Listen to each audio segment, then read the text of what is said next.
Hi, my name is Deb Sommerhalder, and I'm a certified holistic wellness coach, the International Association of Wellness Professionals, and certified yoga teacher. I want to discuss about a practice that I love called the roll method. And so in my yoga practice, I use this as a way when I have really tight areas in my body to start to release that fascial tissue to kind of get things moving and flowing. So it's a kind of a yoga practice, and we're going to discuss that a little bit more on how it can help you with your neck and your shoulders and your back, the trouble areas that we have when we're sitting all day or driving or things like that. And so I brought along with me certified yoga teacher Deb Sommerhalder, and she's also certified in the roll method to talk about these balls that we have today to help release that area of your body.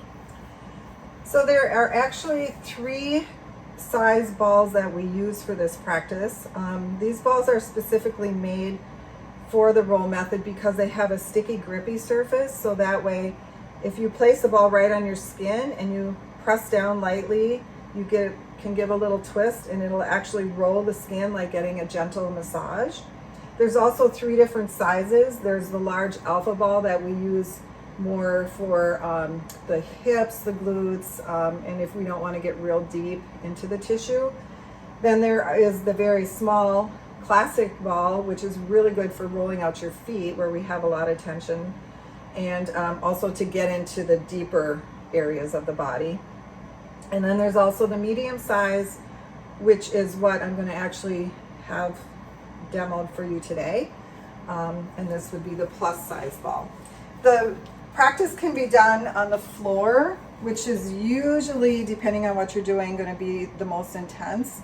It can be done in a chair, so if you're at your office, you can have these available to use for you to use at any point. And then also the wall. So we're going to demo at the wall today. And if you don't have these, you can use a lacrosse ball or a tennis ball, correct? Correct. Yes. The tennis ball is going to be a little softer, so it's not going to be as effective. But it is, if that's what you have available, it will work. So what we're going to do is kind of work down the back a little bit for Molly because she has a lot of back pain. And you can go like alongside of the spine, and you can actually use one or two balls. Today I'm going to use just one with her. So we're going to place the ball up towards the top of her shoulder, and she's going to turn and come and press right up against the wall.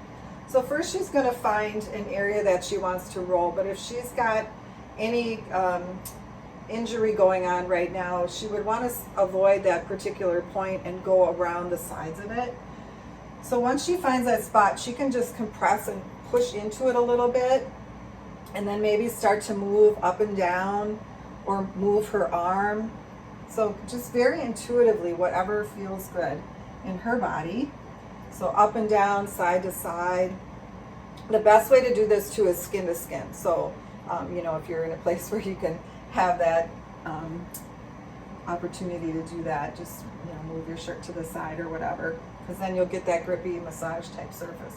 So once she finishes there, she can start to bring it down. So maybe between like her shoulder blade, and just keep working down her back.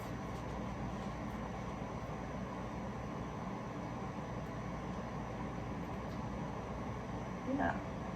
And you can apply, the nice thing with the wall is you have a little bit more freedom to not go quite as deep.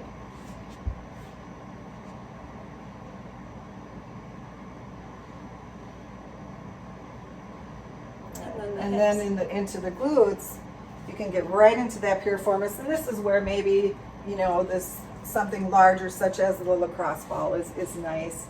But you can even go like towards the side and then lift that leg. And then the foot, which is one of my favorites, is and this one you probably have seen a lot of people do with the tennis ball, but you just can roll out your feet. So there's a lot of different techniques available for this, but just generally, intuitively move where it feels really good in your body. And so if you want to learn more about the roll method and other practices that we teach to help with pain management for yoga, you can visit slwellness.info.